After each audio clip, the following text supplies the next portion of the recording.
Okay. Hi, everyone. We're back here with Dr. Khan after our Spectrum talk, and we were focusing on the different activities that kids with special needs could be doing at home with parents.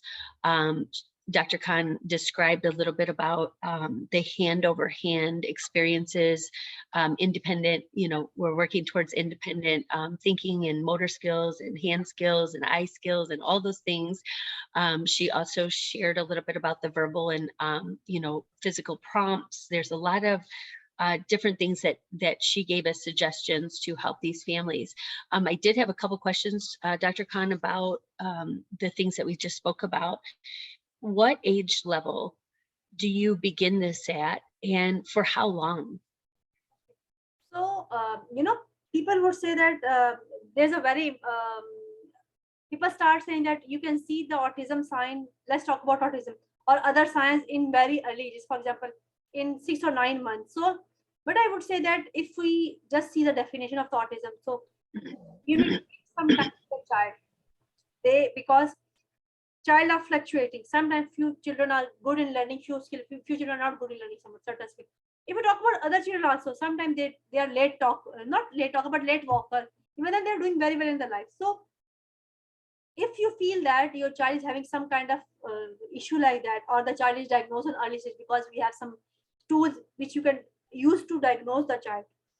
But there are certain things. This is about autism. But what about those children who have other disabilities? I mean, what about intellectual disabilities? What about developmental disabilities? So you will see the sign and symptom, and I would like to do a session on that also, because we just have a new, if you know about that, we have a new developmental milestone sheet now.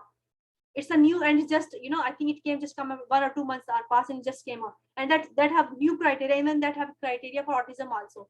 And I would love to do a session on that, because people should know that what is a different or new method, or you could say new criteria for developmental milestone, that a child should achieve certain thing at certain age. That is basically a developmental milestone, and that is a worldwide criteria, but things could differ. But what if the signs and symptoms are clear that the child is going toward intellectual disabilities or stuff like this? So I I can say that from 1 year, if this is the case, a parent should start doing that thing, because there are few sometimes clear signs and symptoms that the child is not responding, if the child is not responding to the need.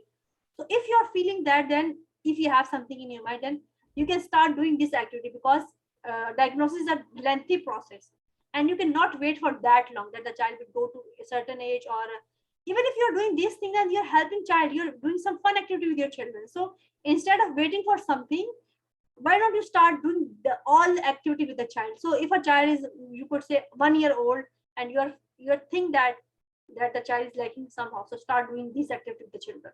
And and don't think that a child is 5 years old, you cannot do this activity. You can even do this activity with the children also. So because the verbal, or you could say speech age of the child is of 1 year, think about that. In developmental milestone, we have age for everything. We have, if for example, if a chronological age is 5 years of the age, it doesn't mean that developmentally the child is a 5 year.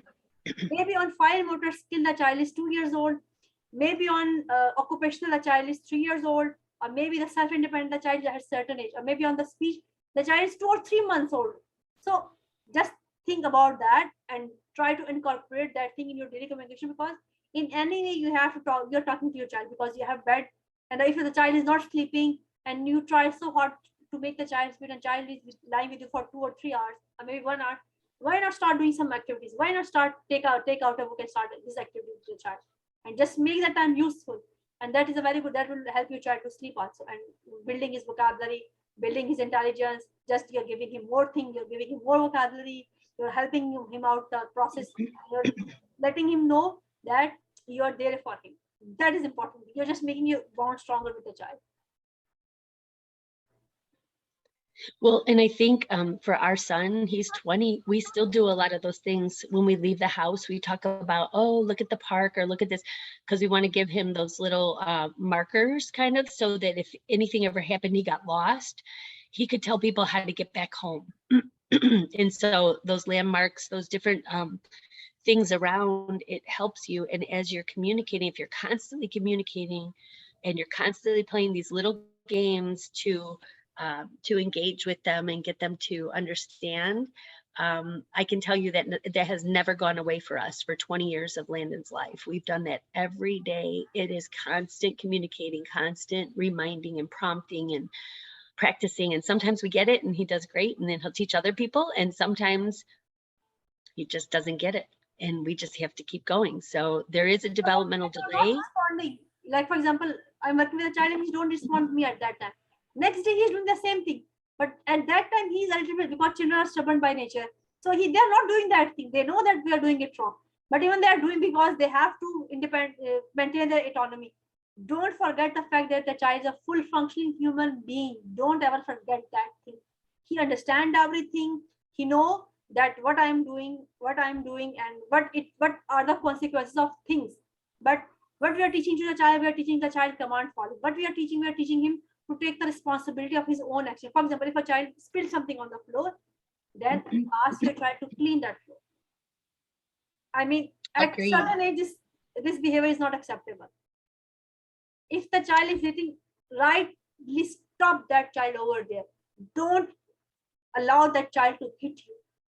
Don't allow, because one day the child is going to be of 20 years of age and he will hit you. What you're going to do about that? So stop, because those things who are no for adults, they're also no for the children. So if you want to behave well, if you want to behave that your child well behave and they're independent, start doing that thing from a younger age. Yeah. Well, and I think, we look back now at 20 years old and we say, I wish we would have started doing these things at an earlier age, so that by the time he got to 20, he had a more independent life. And we're realizing now that there's a lot of families out there that need to hear this, because then they too will jump on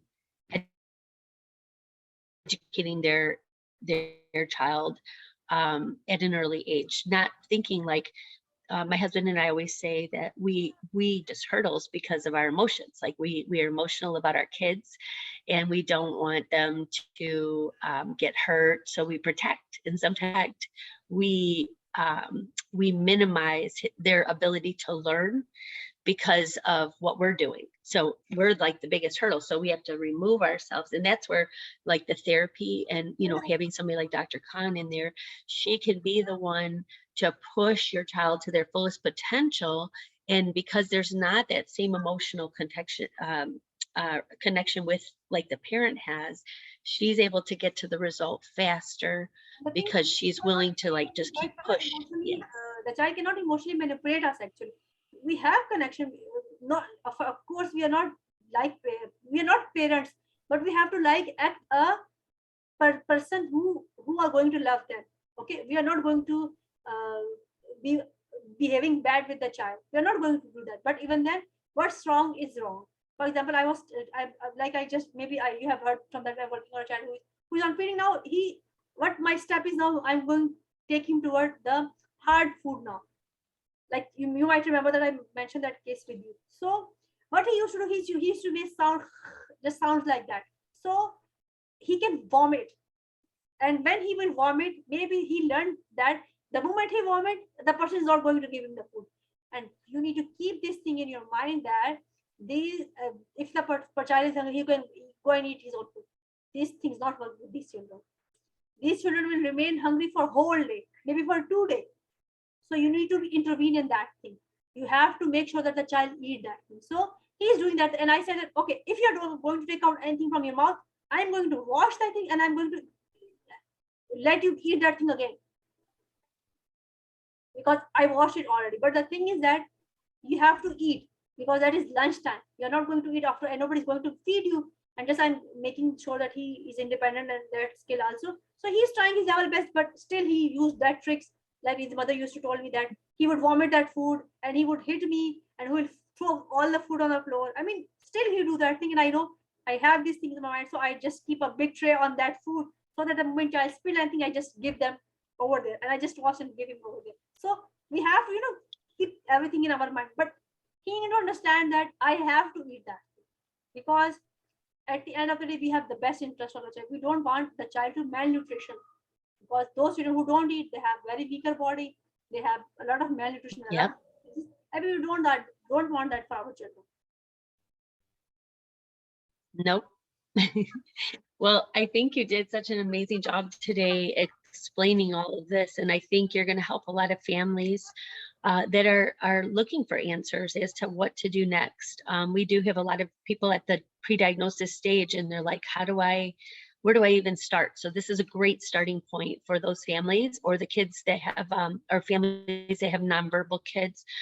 This is a great tool to use to get started. And then as you're going through it, you may learn that there's other things that you need to incorporate into that. And those are things that, Dr. Khan will help us with as we move through our journey here. So Dr. Khan, thank you for today's session. I know tomorrow we will be doing our parent group. Can't wait.